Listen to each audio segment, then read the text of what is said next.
işler deyə bilərik. Hı -hı.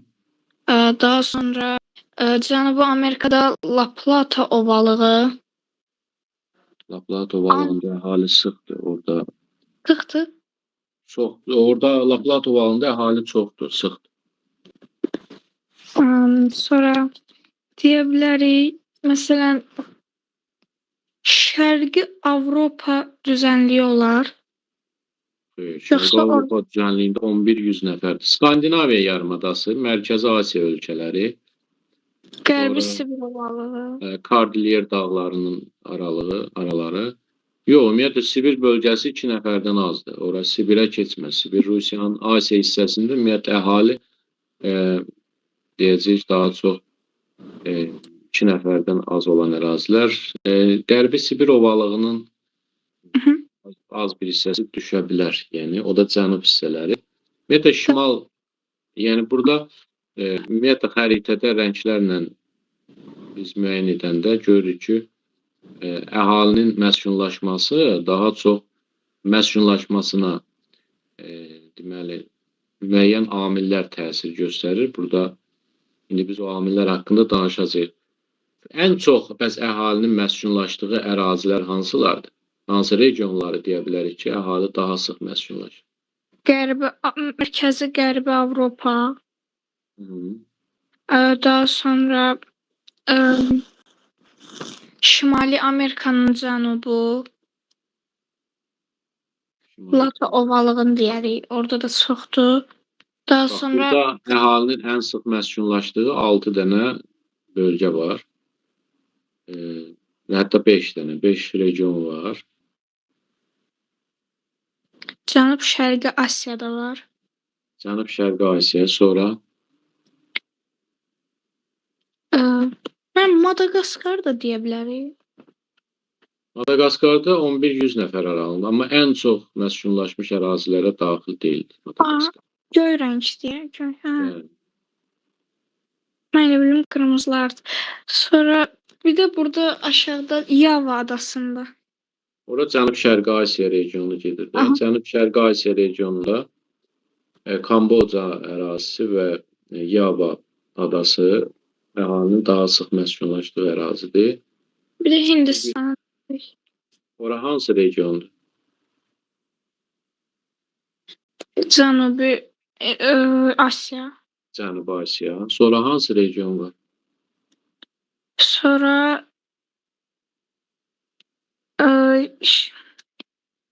Şimali Amerikan şərqi. Şimali Amerikan şərqi yox, bu səhvdir əlbəttə. Şimali Amerikan şərqi yox, ABC-in şimal şərqi. ABC-in şimal şərqi. Düzdür, Şimali Amerikan şərqi desək, məsələn, orada Labrador da gedir. O biraz problemdir. Amma ABŞ-in şərqi, xüsusilə şimal şərqi desək daha uyğun olar.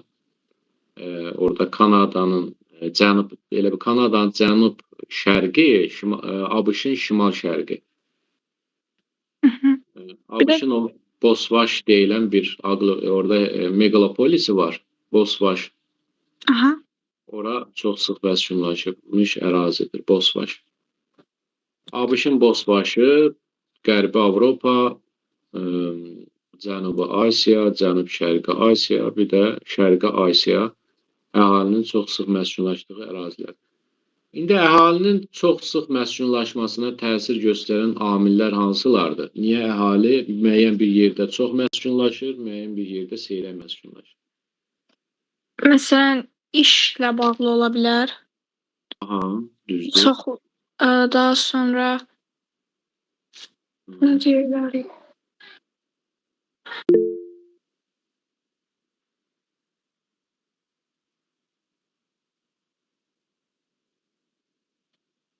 Əlverişli, məsələn, torpaq olar, ərazi kimi. Məhsuldar torpaq olan sahələr, sonra? Daha sonra, məsələn, təbii ehtiyacları ödəyən elə o elə işlə bağlıdır, yoxsa? İşi dedin də, iş olan yerlər, sənaye rayonları, sonra məhsuldar torpaq, sonra başqa nə təsir göstərə bilər? Təhsil Deməli, alırlar. şirin su ehtiyatlarının çox olduğu bölgələr, O da var. sonra iqlim, mülayim və subtropik iqlim. Əhalinin ən sıx məskunlaşdığı iqlim qurşaqları hansılardır? Mülayim, subtropik, Hı. bir də subekvatorial. Bəli, bəli. İqlim qurşaqlarından mülayim, subtropik və subekvatorial daha sıx məskunlaşıb. Təbii ki, biz bilirik ki, subtropik və mülayim iqlim qurşaqları hər biri 4 iqlim vilayətinə ayrılırdı. Məsələn, xatırlayaq, mülayim iqlim qurşağının 4 iqlim tipi hansı idi? Mülayim dəniz, mülayim kontinental, kəskin kontinental və muson. Muson. İndi onlardan hansında əhali daha zəif məskunlaşıb? Kəskin kontinentalda. Bəli, Sibir bölgəsində kəskin kontinentalda daha seyrə məskunlaşıb, amma ən əlverişli iqlim hansıdır əhalinin məskunlaşması üçün? Mülayim musonu. Mülayimin dənizi. Məsələn, Qərbi Avropa daha sıx məskunlaşıb və subtropik iqlim qurşağının tipləri, vilayətləri hansılar idi? Subtropik Aralıq dənizinə, Aralıq dənizi, sonra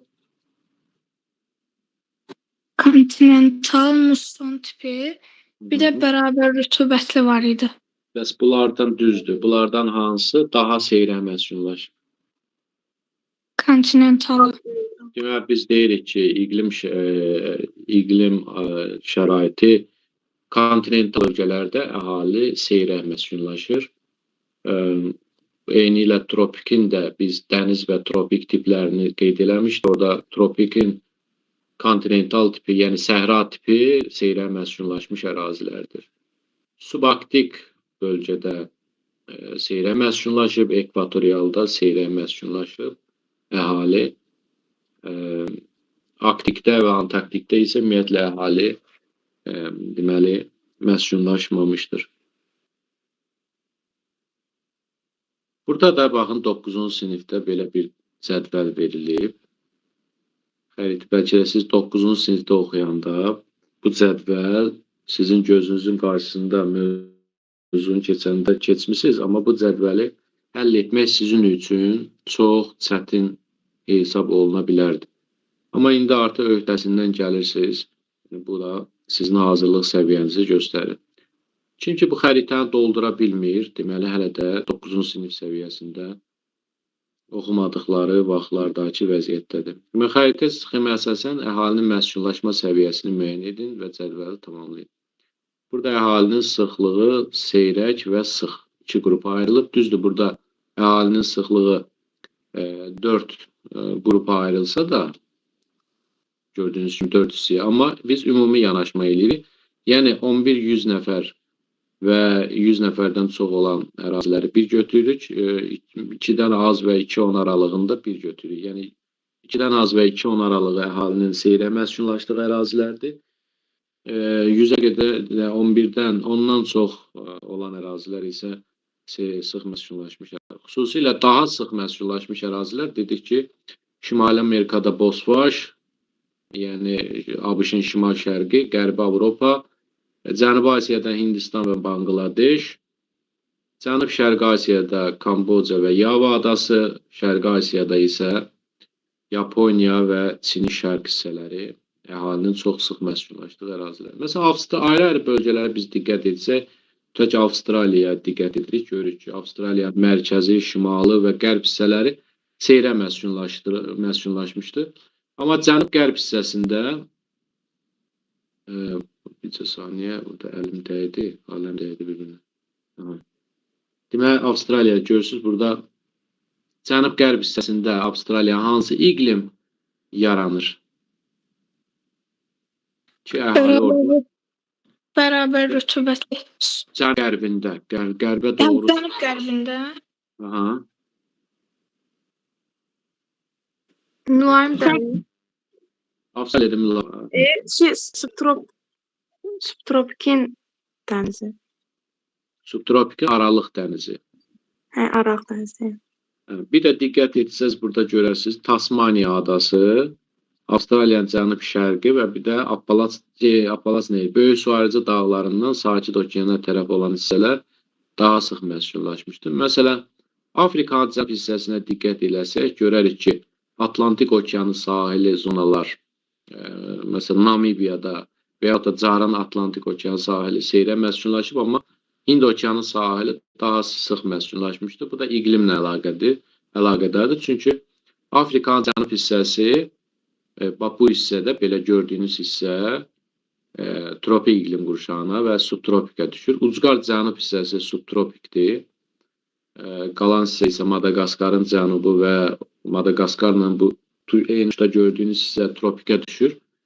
Burada Kalahari və Namib səhraları daha çox Atlantik okeanı tərəfə meyllənir, amma bu Madaqaskar adasına tərəf olan hissəsi, yəni Hind okeanı tərəfdə, orada isti iynəburnu cəryanı keçir və rütubətli hava şəraiti yaradır. Ona görə əhali sıx məskunlaşır.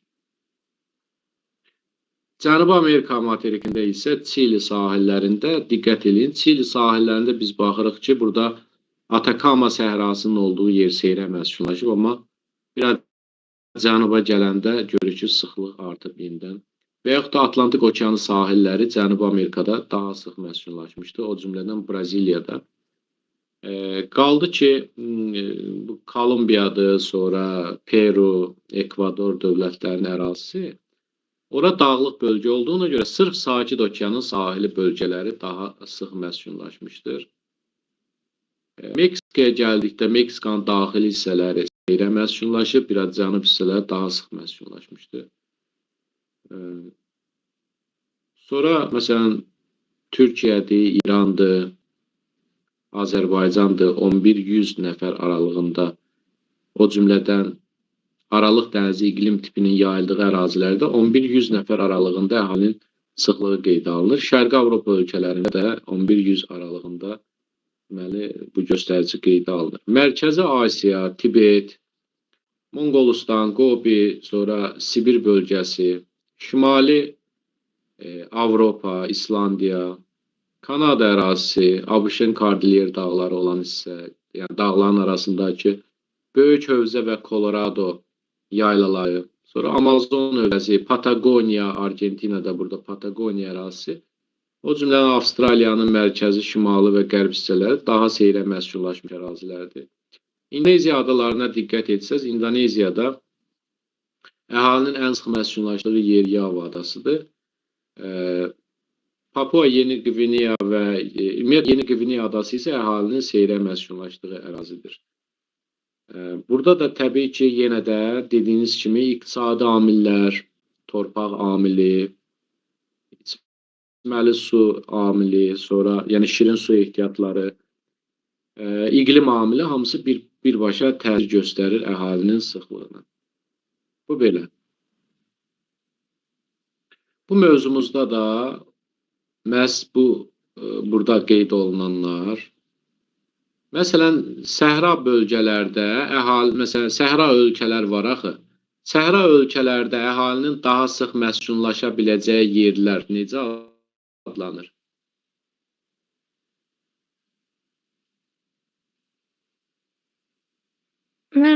Zona olaraq, yoxsa? Yox, elə bir ki, bir ölkənin, məsələn, tutaq ki, götürək, Liviya, Əlcəzair, Mavritaniya, bu ölkələrin ərazisinin bir hissəsi, xüsusilə Liviya, Əlcəzairin bir hissəsi Aralıq dənizinə çıxdığına görə və yaxud da Misirin ərazisi Aralıq dənizinə çıxışı var. Orada əhalinin sıxlığını görürsünüz, 11-100 nəfər aralığında dəyişdiyini görürsünüz. Amma cənub hissələri böyük səhraya düşür. İndi sual yaranır ki, bəs həmin o ölkələrin cənub hissəsində əhali yaşamırmı? Yəni, böyük səhraya düşən hissəsində əhali yaşamırmı? Yaşayır mənim. Bəs o əhali həmin o səhra hissədə daha sıx harda məskunlaşır? Səhranın içərisində elə. Vahələrdə. Bəli, vahələrdə. Bax, məhz bizim dərsimizdə bu əhalinin məskunlaşması mövzusunda bizim bu danışdıqlarımıza aydınlıq gətirir. Məsələn, tutaq ki, burada səbəblər var da. tutaq ki, əhalinin seyr, məsələn, burada yüksək dağlıq ərazilər göstərilib. Baxın, mövzunun bu hissəsində birinci abzasda diqqət eləsiniz. And, Kordilyer, Himalay, Alp, Pamir, Tian-Şan, Qafqaz dağları zəngin mineral ehtiyatlara, müalicəvi sulara, dağ meşələrinə, rekreasiya ehtiyatlarına malikdir. Lakin ağır texnikanın yüksək dağlıqlara daşınması, çıxarılan faydalı qazıntı suxurlarının saflaşdırılması və emal müəssisələrinə çatdırmaq üçün nəqliyyat yolları, xüsusilə dəmir yolu xətti tələb olunur.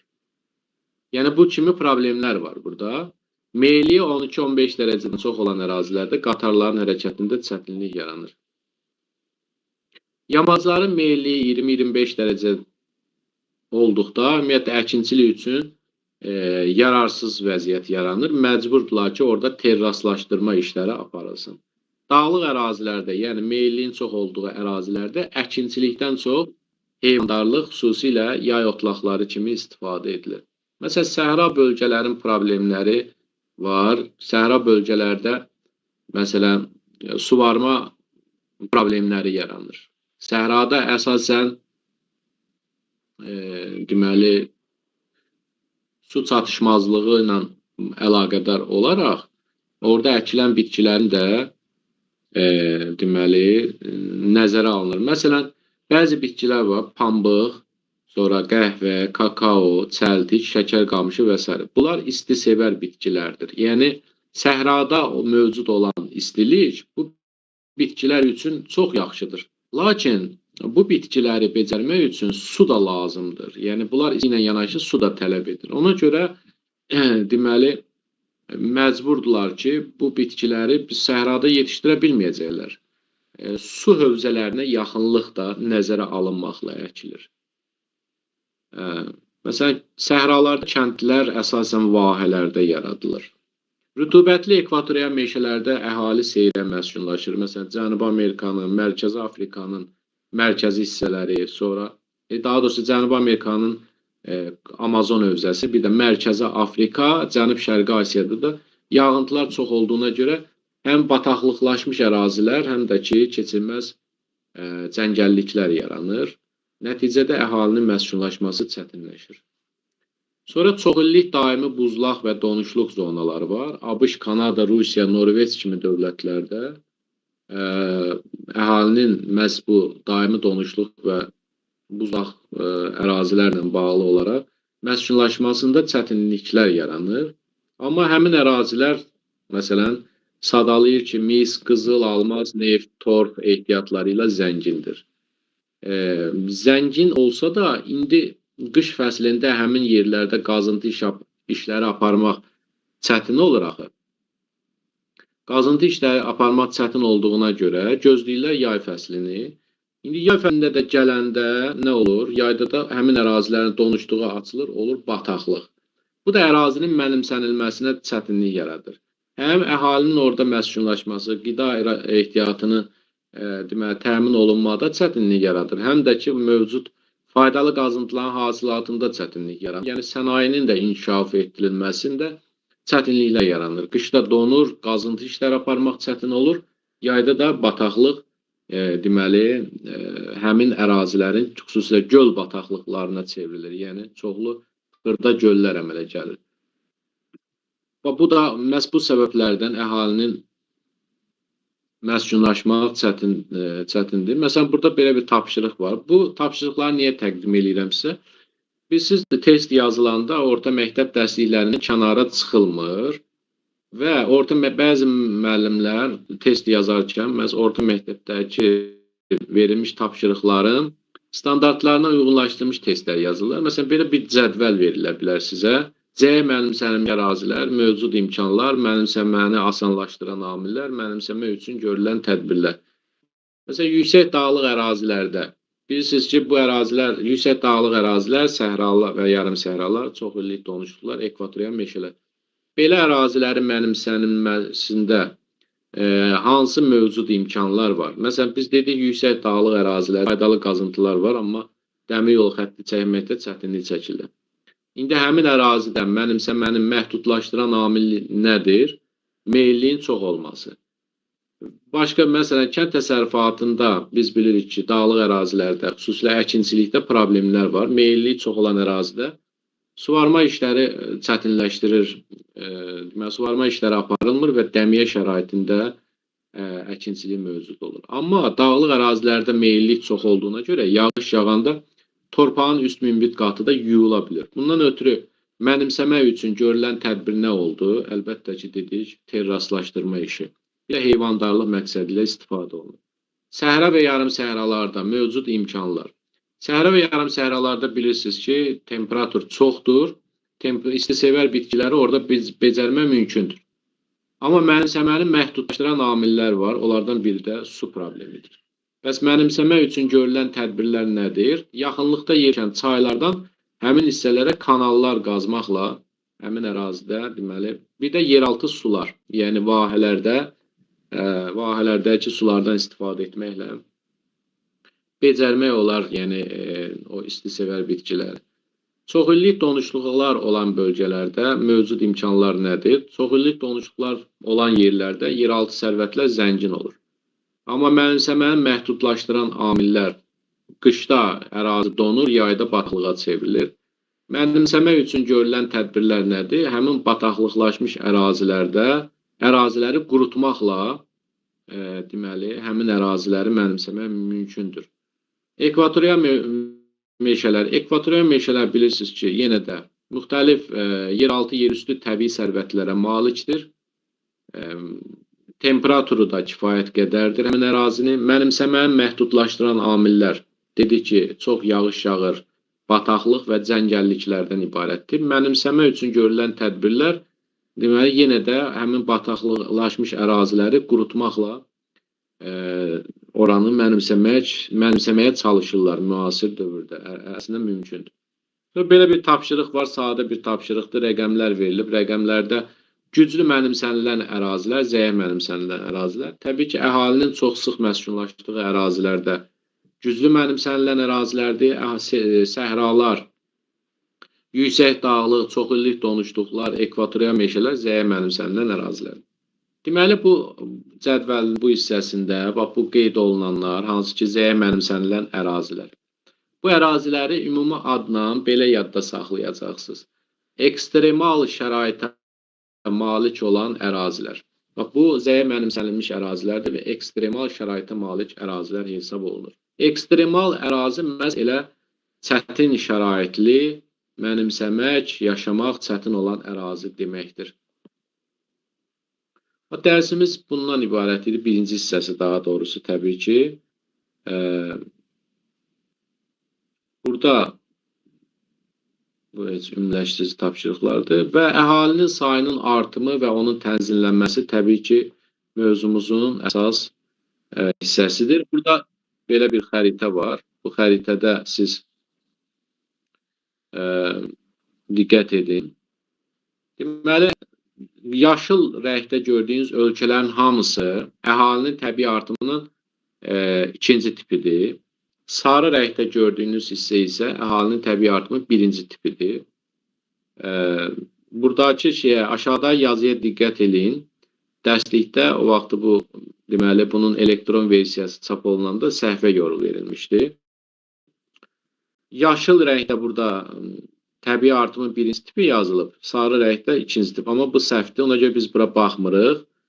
Deməli, deyirik ki, yaşıl ölkələr ikinci tip, sarı ölkələr birinci tip. İndi region kimi baxsaq nə görürük? Görürük ki, Şimali Amerikada, ABŞ, Kanada birinci tip, bütün Avropa ölkələri birinci tip, sonra Asiya ölkələrindən Qazaxıstanı, Çini görə bilirsiniz. Sonra Şərqi Asiya ölkələri bunlar birinci tip. O cümlədən Azərbaycan, Ermənistan və Gürcüstan da birinci tip. Sonra Avstraliya, Yeni Zelandiya birinci tip. Bu xəritədə daha bir səhv var. Afrikada bir ölkə var ki, o birinci tipdir. O da Cardır. O da sarı rəngdə olmalıydı. Deməli, bu xəritə köhnənin xəritəsidir. Burada Cənubi Afrika Respublikasıda birinci tipə aid ölkə olmalıdır. İndi təbii artım nədir? Təbii artım haqqında məlumatınız var ki, deməli, doğulanların sayının sayıyla ölənlərin sayının fərqi təbii artımı bizə verir. Sizə demişdik, deməli, təbii artım dünya əhalisinin artmasının əsas mənbəyidir. Yəni, dünya əhalisi başqa heç cür arta bilməz. Yalnız təbii artım hesabına bu artım başa bilər. Lakin, bir ölkənin əhalisi iki cür arta bilər. Və dünya əhalisi bir cür arta bilər, amma bir ölkənin əhalisi iki cür arta bilər. Dünya əhalisi təbii artım hesabına ancaq mümkündür. Yəni, doğulanlar ölənlərdən çox olmalı ki, təbii artım müşahidə olunsun. Ölkənin əhalisi isə həm təbii artım hesabına, yəni doğulanlar və ölənlərin fərqi hesabına, həmçinin də başqa ölkədən gələnlərin hesabına arta bilər. Başqa ölkələrdən gələnlər var, bir də ölkəni tərk edənlər var. Gələnlərə biz immigrantlar demişdik, gedənlərə emigrantlar.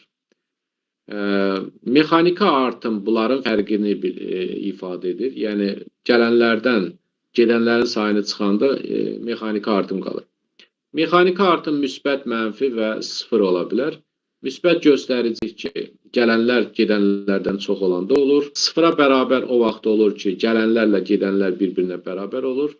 Mənfi də o vaxt olur ki, gələnlər gedənlərdən az olur. Təbii artıma gəldikdə isə, təbii artım doğulanlarla ölənlərin fərqidir. Təbii artımın iki tipi var, dedik, xəritədə də görürüz, birinci tip və ikinci tip. Birinci tipdə əhalinin təbii artımının aşağı və hətta bəzən mənfi olduğu göstəricilər qeydə alınır. Deməli, aşağı deyərkən 12 nəfərdən az olarsa, yəni doğulanlarla ölənlər arasındakı fərq 12 nəfər və ondan az olarsa, daha doğrusu 12 nəfər daxil deyil. 11-dən də, 12-dən aşağı olarsa, bu birinci tip ölkələrə hesab olunur. 12 daxil olmaqla 12-dən çox olarsa, bu ikinci tip ölkələr hesab olunur. Əlbəttə ki, bu təbii artımın birinci tipində və ikinci tipində olan ölkələrin özlərinin problemləri var. Məsələn, əhalinin təbii artımının azlığı da bir problem yaradır, çoxluğu da bir problem yaradır. Təbii artımın ikinci tipində olan ölkələri əsasən hansı regionlarda cəmlənir? Demək, xəritədən də gördünüz ki, əhalinin təbii artımın ikinci tipinin olduğu regionlar yaşıl ölkələrdir və Latin Amerikası, Afrika və Asiya ölkələrinin, xüsusilə Cənub-Qərbi Asiya, Cənubi Asiya və Cənub-Şərqi Asiya ölkələri, bir də Mərkəzi Asiyadan da Monqolistan daxil olunur ki, bunlar ikinci tipi ölkələrdir. Hamısı da demək olar inkişaf etməkdə olan ölkələrdir. Amma inkişaf etmiş ölkələr və bəzi inkişaf etməkdə olan ölkələr də birinci tipi əhatə edir. Bunu da bildiniz. Yəni, biz dünyanı əgər 6 regiona bölsək, belə deyək, regionlara bölsək, deyəcək Şimali Amerika, Avropa, Şərqi Asiya və Avstraliya, Yeni Zelandiya, bunlar birinci tip, Latin Amerikası, Afrika, bir də Asiyanın əksər ölkələri ikinci tipə aiddir. İkinci tip olan ölkələrdə demoqrafik partlayış hökm sürür. Demoqrafik partlayış əhalinin sürət artımına deyilir. Birinci tip ölkələrdə isə əsasən göstərici olan ölkələrdə depopulyasiya deyilən bir anlayış var. Bu, əhalinin təbii artımının mənfi göstəricisidir. Yəni, doğulanlar ölənlərdən daha az olanda mənfi qiymət alır. Buna demoqrafik böhranda deyilir. Depopulyasiyada həmçinin demoqrafik böhranı ifadə edən anlayışdır. Məsələn, Şimali Amerikada burada görürsünüz, ABŞ-ın üzərinə yazıb 15/9 bərabərdə 6. Bu o deməkdir ki, Şimali Amerikada müsbətdir göstərici, amma 12 nəfərdən azdır 6-dır. Burada demoqrafik böhran yoxdur. Və yaxud Avstraliyada 19/8 bərabərdə 11 nəfər. Burada da demoqrafik böhran deyil, amma birinci tipdir. Məsələn, Rusiyada yazıb 13/13,5. Təbii ki, burada mənfi 0,5 qalır. Yaponiyada da belədir, mənfi qiymət alır. Bir də Şərqi Avropa ölkələrinin əksəriyyətində mənfi qiymətlər alır. Və orada deyəcək ki, demografi böhran hökm sürür. Bunu bütün Avropa ölkələrinə aid etmək olmaz. İndi məsələn Cənubi Asiya ölkələrinə diqqət etsəz, orada 24 çıxılsın 8 bərabər 16 yazıb. Yəni burada demografi partlayışdır. 1000 nəfərə doğulanlarla ölənlər arasındakı fərq 16 nəfər və yaxud da Afrikada lap dəhşətdir. 40 nəfər doğulan, 14 ölən, 26 nəfər artım, bu böyük göstəricidir. Bir də Latin Amerikası. Deməli biz demografi böhranın, demografi partlayışın hökm sürdüyü regionlarda azma ardıcı belə olacaq. Afrika, Latin Amerikası, sonra Asiya. Və demografi böhranın yaşandığı regionlar isə, ölkələr isə əsasən Avropada və Yaponiyada qeydə alınır. Bu belə. İndi bura qədər kimin sualı varsa, başa düşmədiyi nə varsa desin mənə. Görüm işlərimiz necə gedir bu izahımız. Mənim Çin birinci tip aktivdir, amma bizdə həmişə birinci tipdə böhran baş verir də. Amma Çində partlayış, demografi, yəni partlayış baş verir də. Hardadır partlayış, harda qeyd olunur? Çində əhali, yəni çoxdur, orada demografi partlayış, təbii artım çox deyil. Çində 1950-60-cı illərə qədər o hökm sürürdü, düz deyirsən. Amma indi yox, 60-cı illərdən sonra Çində hər ailəyə bir uşaq deməli olmalıdır, qayda, qanunu qoydular. Ondan sonra nə olsun ki, Çinin əhalisi 1 milyard 400 milyondan çoxdur. Faktiki odur ki, doğulanlarla ölənlər arasındakı fərq artıq 12 nəfərdən aşağı düşüb. Yəni, bir ölkə, yəni demografik partlayışın hökm sürdüyü ölkə, məsəl üçün, götürək Braziliya. Məsələn, Braziliyada 25 çıxılsın 7 kimi, bərabərdə 18 kimi qəbul etsək, əgər Braziliya hökuməti bu göstəriciləri tənzimləsə və fərqi məsələn, endirsə 12 nəfərin altına, buna demografik siyasət deyilir. Və burada məlum olur ki, demografik partlayışın hökm sürdüyü ölkələrdə demografik siyasətin istiqaməti azaltmağa doğru yönəldir. Məsələn, Yaponiya kimi ölkədə və yaxud da Çini götürək. Deməli, Yaponiyada, məsələn, faktiki mən Braziliyanı misal çəkdim. Amma bu dünya təcrübəsində Yaponiyadır, Çindir. Bu ölkələr demografik siyasət apararaq əhalinin təbii artımını 12 nəfərin altına salmışdır. Və buna demografik siyasət deyilir. Deməli, burada belə çıxır ki, Latin Amerikasında, Afrikada və Asiyanın əksər ölkələrində demografik siyasətin istiqaməti əhalinin təbii artımını azaltmağa doğru yönəlib. Amma Şimali Amerika, Avropa və Avstraliyada demografik siyasəti aparılmalıdır artırmağa doğru. Çünki orada böhrana doğru gedirlər.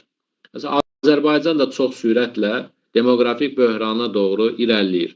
Hal-hazırda Azərbaycanda təbii artım təqribən 1000 nəfərə görə doğulanlarla ölənlər arasındakı fərq təqribən 3 nəfər, 2-3 nəfərdir. Yəni sıfıra çox yaxınlaşırıq biz.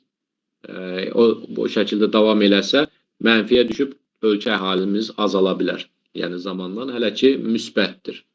Hətta deməli müsbət 1 olsa belə bu ölkənin əhalisinin artması deməkdir, amma aşağı sürətlə artır.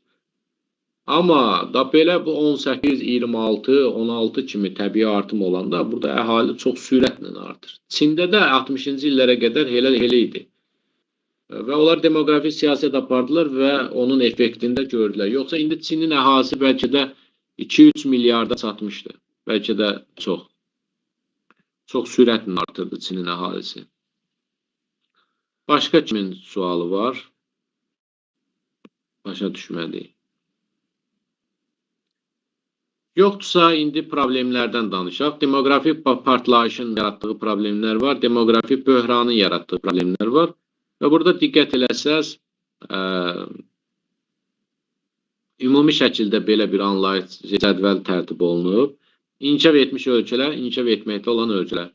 Məsələn, sol tərəfdə, göy rəngdə gördüyünüz hissədə inkişaf etmiş ölkələr yazılıb. Burada aşağı doğum, demoqrafik böhran hökm sürür. Hamısında yox, təbii ki, dedik əsasən Avropada, bir də Yaponiyada. Demoqrafik siyasətin istiqaməti doğum göstəricilərinin artırılması üçündür. Doğum göstəricilərini artırmaq üçün bu tədbirlərə ehtiyac var. Müavinətlər verilməlidir. Çox uşaqlı ailələrə və yeni evlənənlərə güzəştlər olmalıdır. Uzunmüddətli analıq məzuniyyətləri verilməlidir, özə ödənişli. Tibbi xidmət və təhsil ödənişlərinin dövlət hesabına olması, körpələrin uşaq müəssisələrinə cəlb edilməsi, yəni bağçalara. Bu, doğum göstəricilərinin artırılması üçün demoqrafik siyasətin istiqamətidir. Amma inkişaf etməkdə olan ölkələrin əksəriyyətində isə yüksək doğum, demoqrafik partlayış, bu ölkələrdə demoqrafik siyasətin istiqaməti doğum göstəricilərinin aşağı salınması üçündür. Nikah yaşını artırmaq lazımdır, yəni erkən nikahı qadağan eləyirlər həmin ölkələrdə. Müxtəlif təbliğat tədbirləri, ali təhsil müəssisələrində təhsil alanların ailə qurmasının qarşısı alınmalıdır. Az uşaqlı ailələrdə uşaqların təhsil və tibb xidmətlərinə üstünlük verilməsi, uşağı az olan valideynlərə iqtisadi və sosial güzəştlərin verilməsi, bu doğum göstəricilərin aşağı salınması üçün deməli tədbirlərdir. Bilirsiniz ki, Azərbaycanda 18 yaşdan erkən nikaha girmək qadağan olunmuşdur. Bu amma 90-cı illərdə belə deyil. 90-cı illərdə 8-ci sinifdə də artıq qız uşaqları ailə qururdular. Bu, yəni erkən nikah var idi. Amma dövlət gördü ki, bu erkən nikah həm insanların, yəni qız uşaqlarının hüquqlarının tapdanması demək idi. Məcburi şəkildə valideynləri onları evləndirirdi. Eyni zaman onları təhsildən yayındırırdılar və qız uşaqlarının öz karyera imkanları məhdudlaşırdı, həyatları bəzən məhv olurdu. Ona görə dövlət belə bir tədbirlər atdı ki, yəni erkən nikah qadağan olunsun. Azərbaycanda görülmüş tədbirlər əlbəttə ki, doğum göstəricilərini aşağı salmaq istiqamətində olmuşdur. 90-cı illərin əvvəllərində Azərbaycanda əhalinin təbii artımı ikinci tipində idi, amma bugünkü gündə artıq birinci tip hətta sıfıra yaxınlaşır. Bu mövzu ilə bağlı situasiya sualı düşə bilər qəbul imtahanında. Məsələn, burada bir neçə ölkə verilib. Nigeriya, Argentina, ABŞ, Fransa, Estoniya, İran, Hindistan, Avstriya, Meksika dövlətlərinin adlarını cədvəlin uyğun xanalarına qeyd edin. Bunu bura natiqə yerləşdirə bilərsənmi bu ölkələrin adlarını?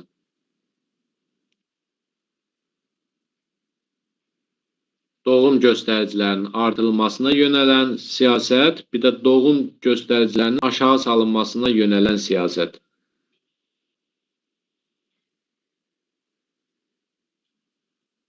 Natiqə.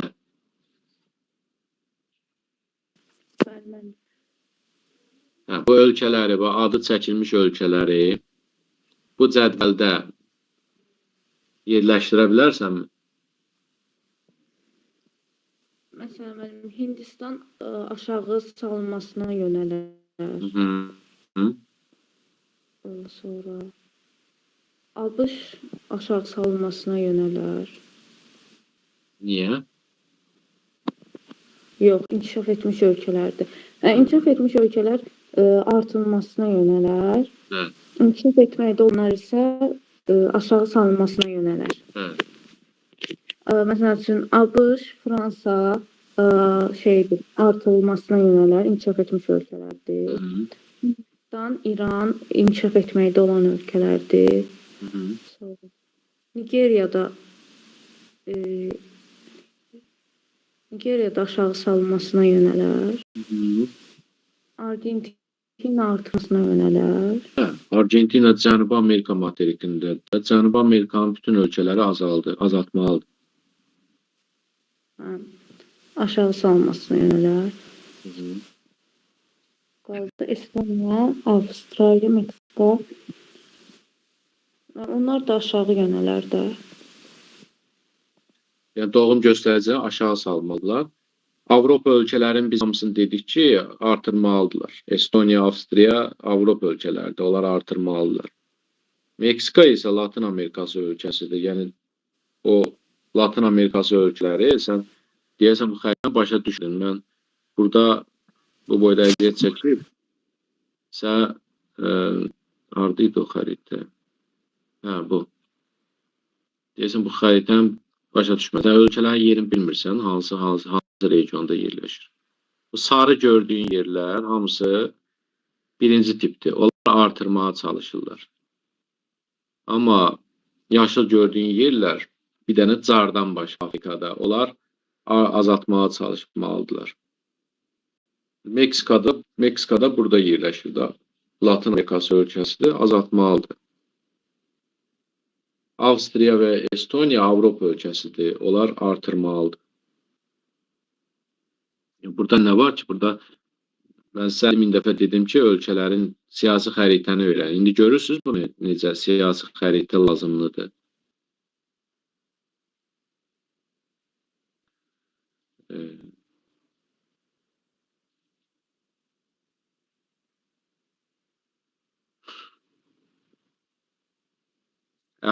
Dünya əhalinin yaş cins tərkibi, əmək ehtiyatları haqqında indi danışırıq. Burada diqqət edin, belə bir sizə qrafik, diaqram təqdim olunub. Bu diaqram sütunlu diaqramdır.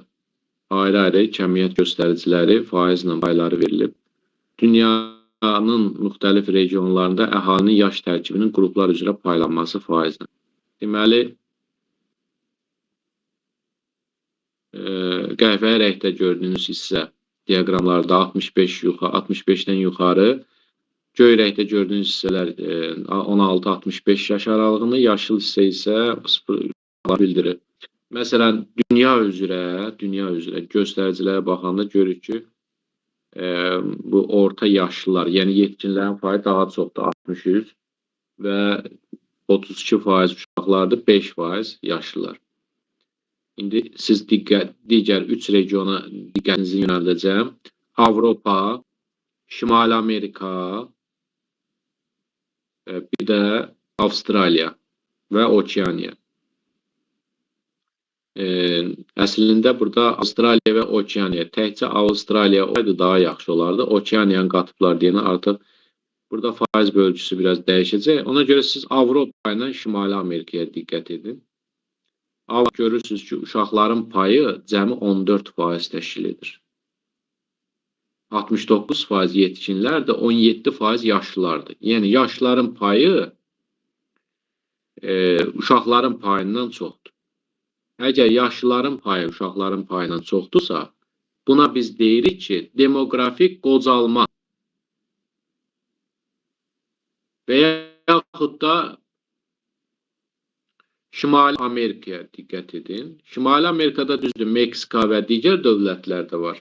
Amma orada ABŞ, Kanadanı nəzərdə tutsaq, orada fərqli bir məralardır. Təkcə ABŞ və Kanadada uşaqların payı yenə də yaşlıların payından az göstərir. Amma burada 13-22%. Şimali Amerikada uşaqlar 22%dir, yaşlılar 13%.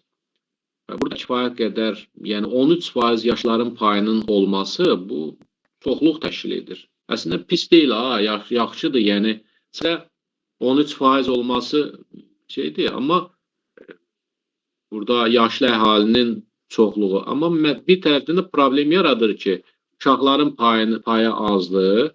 Uşaqların payı az olanda gələcəkdə işçi qüvvəsi problemi yaradacaq. Deməli, biz Avropada, Şimali Amerika demoqrafik qocalma hallarının müşahidə olunduğunu qeyd edə bilərik. Demoqrafik qocalma. Və Asiya diqqətin. Asiyada isə Asiyadır, Afrikadır, sonra Cənubi Amerikadır. Uşaqların faizinə diqqət edin. Məsələn, Asiyada 32%, Afrikada hətta 38%, Cənubi Amerikada 26%. Sonra bu Okeaniyada, Avstraliya və Okeaniya. Burada Okeaniya ölkələri də aid edilib deyənə 30% qiymətləndirilir. Əslində Avstraliya və Zelandiya özü olsaydı heç 30% də olmazdı. Siz deməli Afrika, Asiya və Cənubi Amerikada uşaqların payının çox olması, yaşlıların payının az olmasını deyəcəksiniz. Avropa, Afrika və Avstraliyada isə demoqrafik qocalma hallarının müşahidə olunması. Yəni birinci tip ölkələrdə demoqrafik qocalma halları müşahidə olunur. İkinci tip ölkələrdə isə burada yaşlı əhalinin payı az olduğuna görə uşaqların payının çox olduğunu deməli sağlamalısınız. Bununla da bağlı sual çıxa bilər qarşına.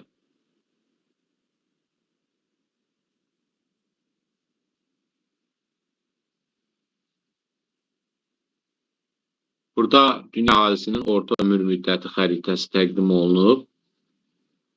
Tünd rənglər göy rəngə doğru getdikcə, yaşıl rəngin tünd hissəsinə doğru getdikcə görürsünüz ki, orta ömür müddəti artır. Məsələn, Yaponiyada, İsveç, Skandinaviya ölkələrində, Kanadada, Avstraliyada 80 yaş üzərindədir. Avropa ölkələrinin əksəriyyətində belədir, 80 yaş üzərində. Və Afrika ölkələrində isə həyat şəraitinin, xüsusi Şimali Afrika ölkələrində biraz yaxşıdır. O Misir, Liviya, Əlcəzair, Tunis, Mərakeş. Orada orta ömür müddəti 70 üzərindədir. Amma Afrikanın digər ölkələrində burada düşünürəm ki, Cənubi Afrika Respublikasını belə sarı rəngdə verməklə səhvə yol verilər. Cənubi Afrika Respublikası inkişaf etmiş ölkədir. Orada həyat şəraiti yaxşıdır. Məncə orta ömür müddəti bu qədər az ola bilməz. Bu xəritədə də bir xəta var mütləqdir ki. Və düşünürəm ki, Afrikanın əksər ölkələrində ola bilər, bəli. Mərkəzi Afrika ölkələrində, sonra bu savanna ölkələrində təbii deməli əhalinin həyat şəraitinin çətin olması onların orta ömür müddətinin hətta 45-dən az 30-a yaxınlaşma dərəcəsinə qədər gəlib çıxır. Bu böyük fəlakətdir həqiqətən. Bu böyük fəlakətdir. Burada göstəricilər var. Hazırda əhalinin yaş tərkibində uşaqların payının ən aşağı olduğu ölkələr Almaniya və İtaliyadır. Almaniya və İtaliyada 16% cəmi uşaqlar. Ən yüksək isə 52%-dən Yəməndir. Yəməndə uşaqların payı daha yüksəkdir. Uşaqların ümumi sayına görə Çin və Hindistan irəlidir. Çünki hər birində 350 milyon uşaq var. Bu ümumi saydır, təbii ki.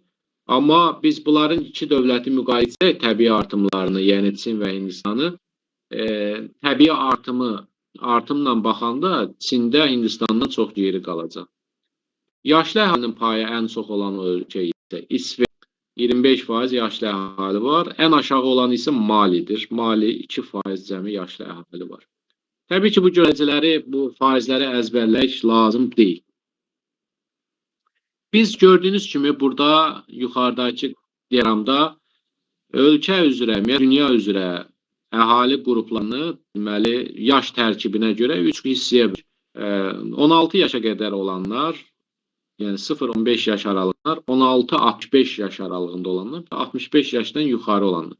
65 yaşdan yuxarı olanlar bilirik ki, təqaüdçilərdir. Onlar əsasən işləməyən əhalidir. Yəni əmək ehtiyatlarına daxil deyirlər. 0-15 yaşda olanlar da uşaqlardır. Onlar da əmək ehtiyatlarına daxil deyirlər. Qalır 16-65 yaş aralığı.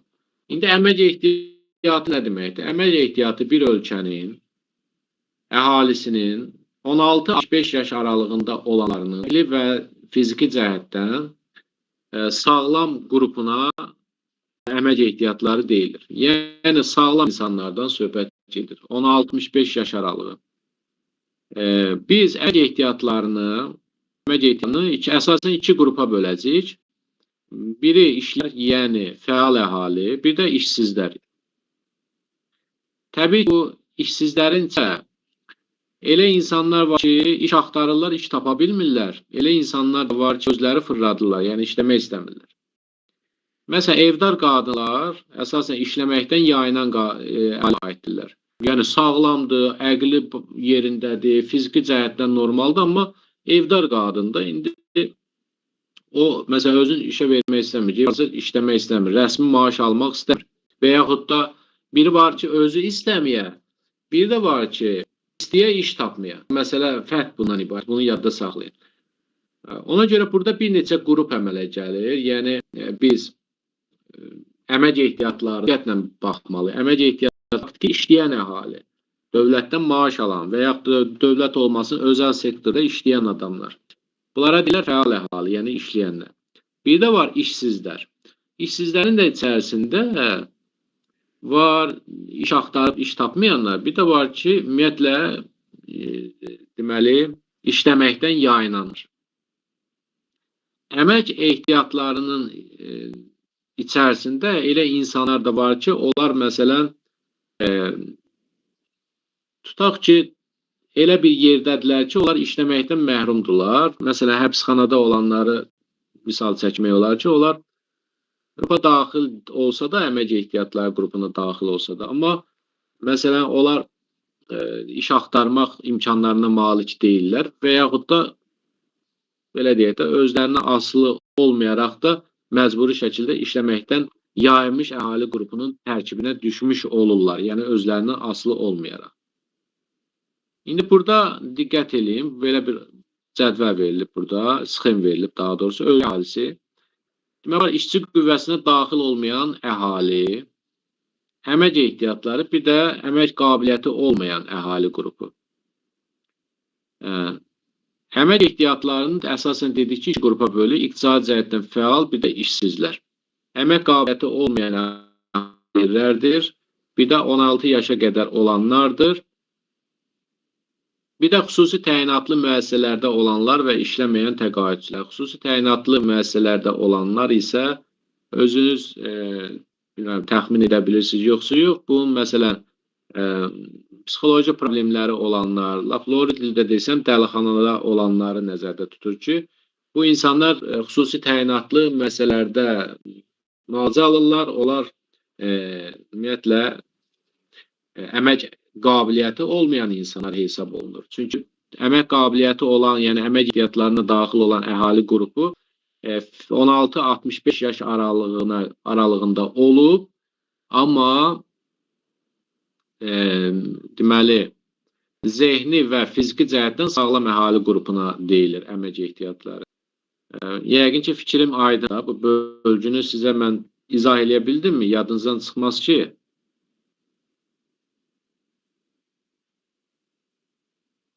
Xeyr. tamam, əla. İndi deyirik ki, burada fəal əhali var. Ölkənin iqtisadi cəhətdən fəal əhalisi. Deməli, bu inkişaf etmiş ölkələrdə iqtisadi cəhətdən fəal əhalinin payı çox olur. Yəni işləyənlərin payı. Çünki inkişaf etmiş ölkələrdə iş yerləri çox olur. Sənayesi yaxşı inkişaf etdiyinə görə, xidmət sahələri inkişaf etdiyinə görə əhalinin çox hissəsi işləyir. Amma iqtisadi cəhətdən fəal əhalinin payının az olduğu ölkələr deyiləndə, bu inkişaf etməkdə olan ölkələr, xüsusilə geri qalmış ölkələr, məsələn, Latin Amerikası, Afrika, Asiya ölkələrin əksəriyyəti iqtisadi cəhətdən fəal əhalinin çoxunun işləmədiyi ölkələr qrupu kimi qiymətləndirilə bilər. Məsələn, burada diqqət edin, dünya əhalisinin 45%-i məşğul olan əhalidir. Yəni, işləyənlər iqtisadi cəhətdən fəal əhalidir. Buradan gör nə yazıb ardıcan. Çox saylı təsərrüfat strukturuna malik olan Qərbi Avropa, Şimali Amerika ölkələri. Rusiyada bu göstərici 48-50%-ə çatır. Asiya, Afrika, yəni 48-50% iqtisadi cəhətdən fəal əhali. Bu böyük göstəricidir. Çünki bu ölkə əhalisinin 48-50% işləyirsə, onun pensionerlərin çıxıblar, sonra uşaqları çıxıblar, o müəssisələrdə olanları çıxıblar, yerdə qalan əhalinin də 48-50% işləyirsə, bu böyük göstəricidir. Əslində yerdə qalan əhalini yoxa, ümumi ölkə əhalisinin 48-50% işləyirsə, məsələn, tutaq ki, bir nümunə deyirəm sizə. Məsələn, ölkənin 100 milyon nəfər əhalisi var. Bunun 50 milyonu işləyir. 50 milyonu işləyirsə, bu 50% deməkdir. Yerdə qalır 50 milyon. 50 milyon içində uşaqlar var. 50 milyonun içində pensionerlər var. 50 milyonun içində dəlisi, filankəsi, xəstəsi, türmədə olanı var. Bu çox yaxşı göstəricidir, yəni 48-50%. Amma Asiya və Afrika, Latin Amerikası ölkələrində isə bu da təbii ki, iqtisadi geriliklə bağlı olaraq 35-40% iqtisadi cəhətdən fəal əhali var. Görürsünüz, inkişaf etmiş ölkələrdən geridə qalırlar. İşsizlik səviyyəsi nədir? İşsizlik səviyyəsi faizlə müəyyən olunan bir göstəricidir. Ölkədə işsizlik səviyyəsi. Yəni, əmək ehtiyatlarının içərisində, əmək ehtiyatlarını axı biz iki qrupa ayırdıq. İşsizlər və iqtisadi cəhətdən fəal əhali. İqtisadi cəhətdən fəal əhalini bildik ki, bu işləyənlərdir. İşsizlər də əmək ehtiyatlarının içərisində neçə faiz təşkil etdiyini tapmaq üçün onda biz işsizlərin sayını bölməliyik, ümumi o əmək ehtiyatlarının içərisində neçə faiz təşkil etdiyini tapmaq üçün əmək ehtiyatlarının sayına vurmalıyıq 100-ə. Bu düsturdan hesablanır. Məsələn, burada bir məsələ nümunəsi var. Ölkə əhalisi 10 milyon nəfərdir. Onlardan 3.5 milyonu 16 yaşa qədər olanlar, 2 milyonu təqaüdçülər, 0.5 milyonu işləməkdən yayınanlar, 0.6 milyonu isə işsizdir. İşsizlik səviyyəsini müəyyən edin. Deməli, 3.5 milyonu uşaqlar olduğuna görə ondan çıxırıq, qalır 6.5 milyon. 2 milyon təqaüdçüdür, onu da çıxanda qalır 4.5 milyon əhali və bir də 0.5 milyonu da işləməkdən yayınanlardır. O da qalır 6 milyon əhali. Ondan da 6 milyon çıxanda qalır 4 milyon. 4 milyon nədir? 4 milyon faktiki işsiz əhalidir. İşsizlik səviyyəsində yox, işsiz əhali yox, üzr istəyirəm, əmək ehtiyatları. İşsizlərin də sayı 0.6 milyon idi. İndi 0.6 milyon, bu 4 milyon içində ne faiz təşkil edir? 0.6 milyonu 4-ə bölüb 100-ə vurmalısan, 15% işsiz səviyyəsi müəyyən olur. Demoqrafik yük anlayışı var. Demoqrafik yük o deməkdir ki, deməli, biri var bu fəal əhali, bir də var ki, ümumiyyətlə, əmək ehtiyatlarının içərisində işləyənlər var idi, bir işsizlər var idi. Bir də ümumiyyətlə ölkənin əhalisində təqaüdçülər və uşaqlar var idi. İndi ölkədə o təqaüdçülər, o uşaqlar, o işləməyənlər hamısı kimin hesabına yaşayır? Əlbəttə ki, ölkədənlərin hesabına yaşayırlar. Yəni, bir neçə nəfər ölkə ərazisində bir nəfər işləyən adam, tutaq ki, mən, neçə nəfər təqaüdçü, uşaq, mənim, məsələn, iş fəaliyyətim, mənim ölkə üçün verdiyim xeyir, səmərə, ölkəyə qazandırdığım pul, neçə nəfərin təqaüdçünün, işləməyənin, nə bilim, uşağın, bunlar hamısının neçə nəfərin xərcini, tələbatını ödəyə bilir. Yəni, bir nəfər neçə nəfərə baxa bilər. Buna demoqrafik yük deyilir. Burada qeyd olub ki, dünyada orta hesabla hər 100 məşğul əhali təqribən 70 nəfər uşaq və təqaüdçünü təmin edir. Bununla bağlı da, məsələn, inanmıram ki, yəni o qədər məsələ nümunəsi düşə bilər.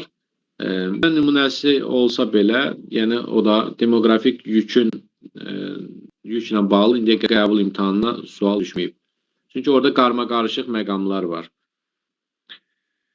Qadın və kişilərin pay göstəriciləri var, regionlar üzrə. Diqqət edin, inkişaf etmiş iqtisadi cəhətdən inkişaf etmiş regionlara diqqət edin. Şimali Amerika, Avropa, Rusiya, Şərqi Asiya, Avstraliya və Yeni Zelandiya, Singapur, İsrail, bu ölkələrdə qadınların payı kişilərdən daha çoxdur. Bu nədir? Sonra bəzi ölkələr ki, məsələn, Afrikada, Afrikada məsələn əllərinə diqqət etsəz, Misir, Libiya, Əlcəzair, Sudan, və yaxud da Cənub-Qərbi Asiyanın ərəb ölkələri. Bunlarda belə bir ailələrdə oğlan uşaqlarının olmasına daha çox önəm verildiyinə görə, yəni onların milli ənənələrinə uyğun olduğuna görə, qız uşaqların sayı oğlan uşaqların sayından az olduğuna görə nəticə etibarilə qadınlar kişilərdən az olur. Hindistanda, sonra və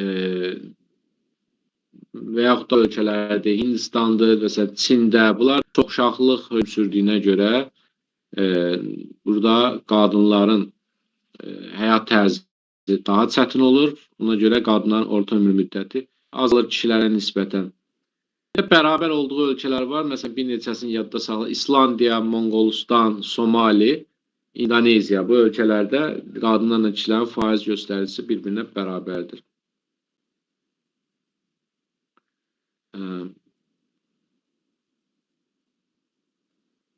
Burada nə verib baxaq görək. Xəritə sıxının istifadə cədvəli tamamlayın.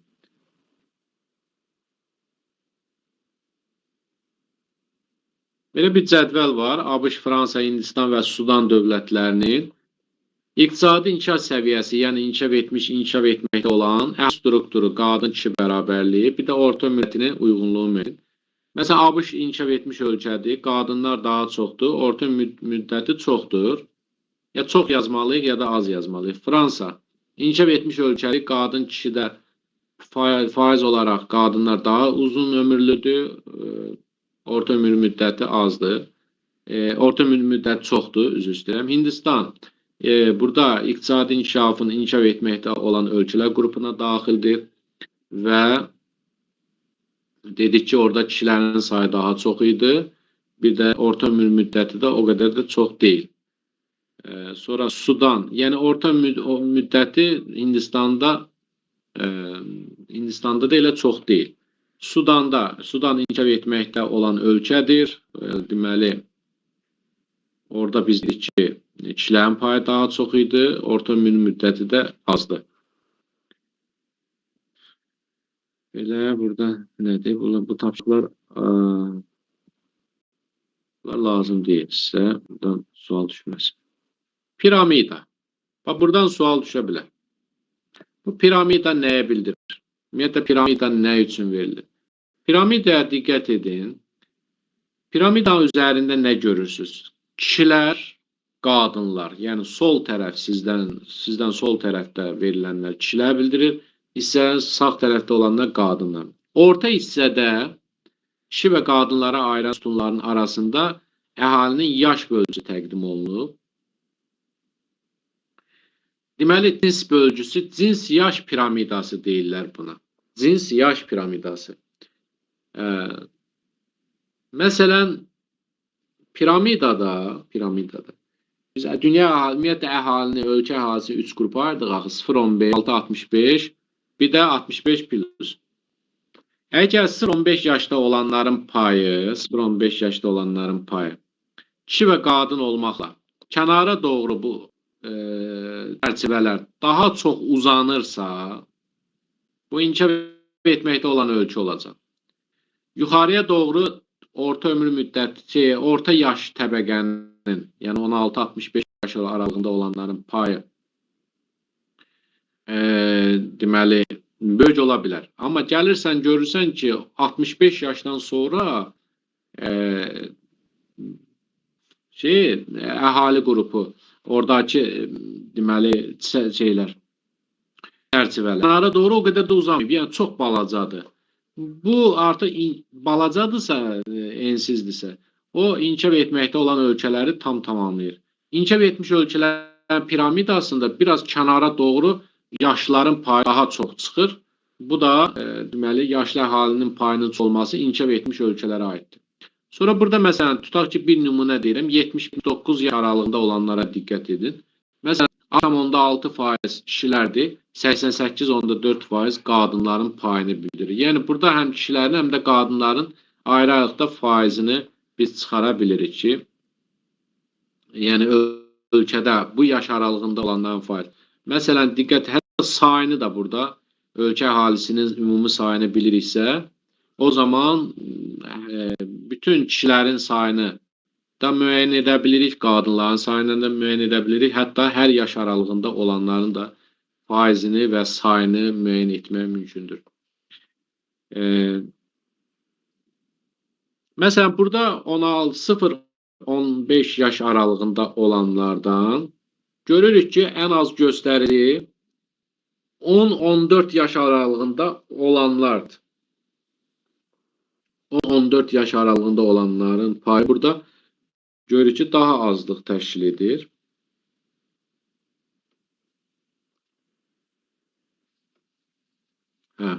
Görürsünüz burada bir saniye.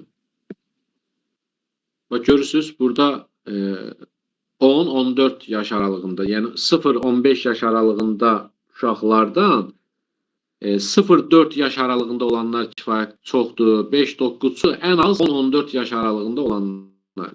Məsələn, belə bir bizə piramida verir və deyir ki, tutaq ki, bu neçənci ildə qurulub bu piramida? Bu piramida qurulub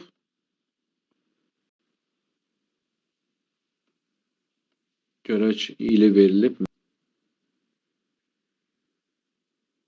Verilmir. Məsələn, fərz eləyək ki, bu piramida qurulub 2026-cı ildə. Düzdür? 2026-cı ildə bu piramida qurulub.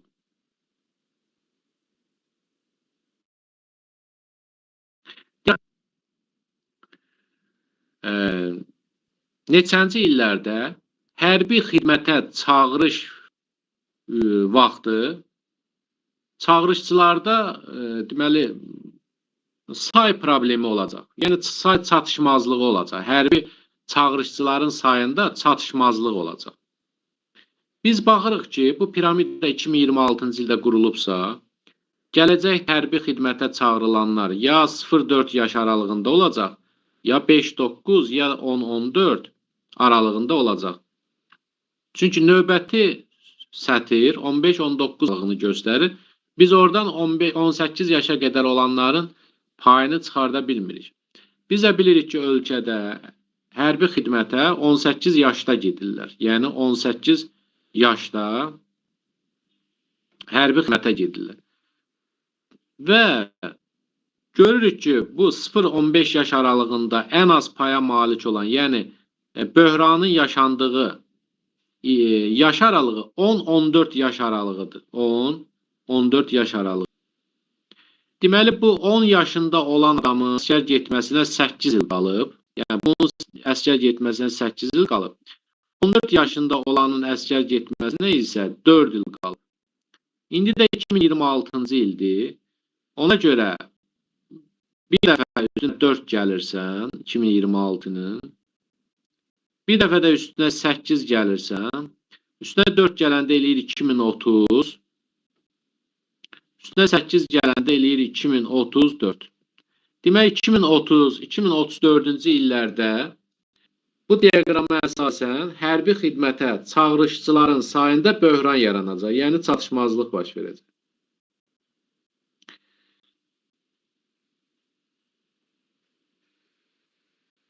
Kim başa düşmədi bu izahımı?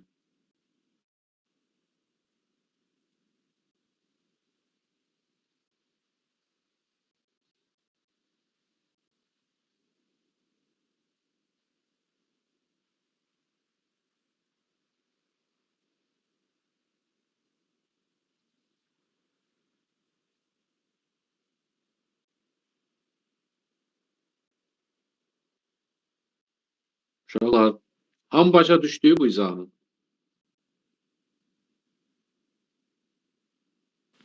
100% müəllim. Əla. Baxın uşaqlar, bu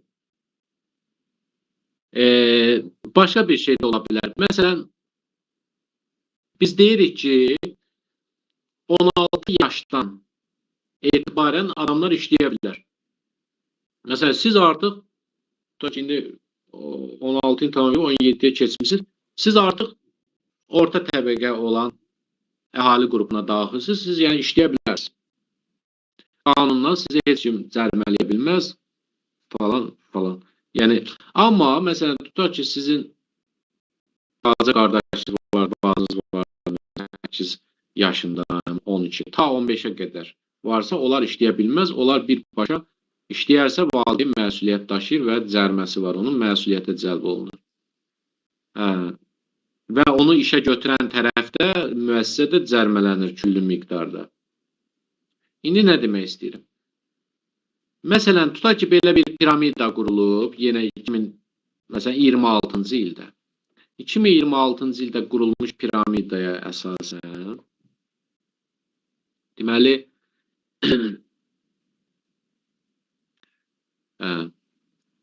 neçənci illərdə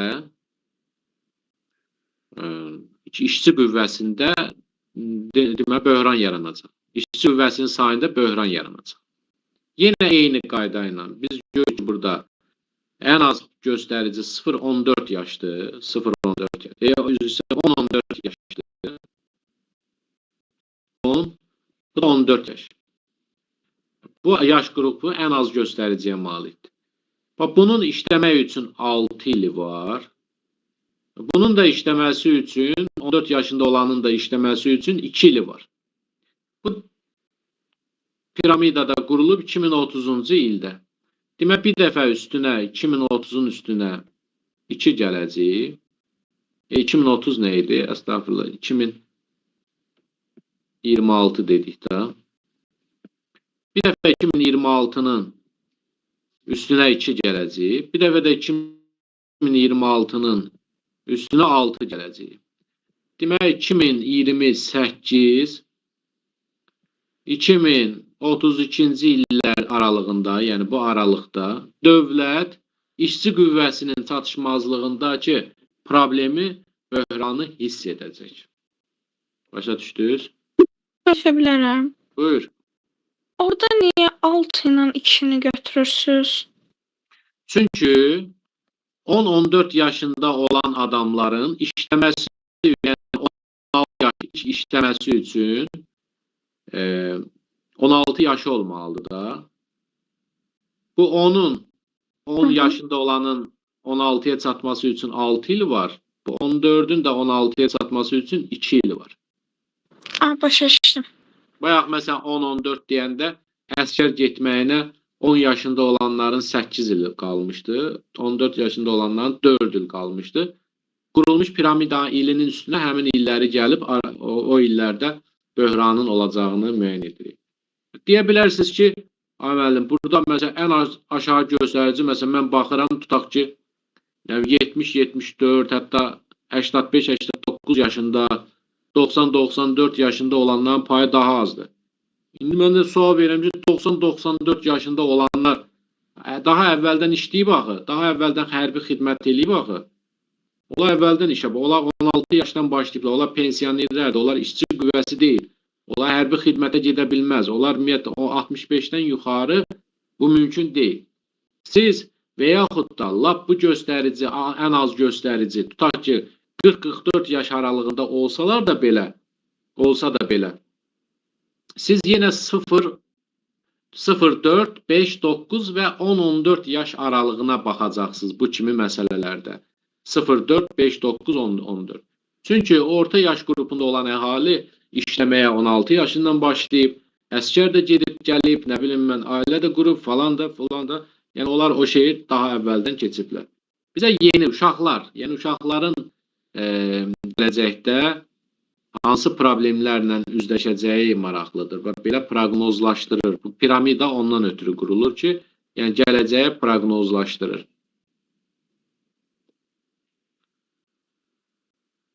Burada piramida. Qitələr üzrə burada Asiya, Afrika, Latin Amerikası. Görürsünüz, belə bir mövzu var. 3 dənə regionu bir verib.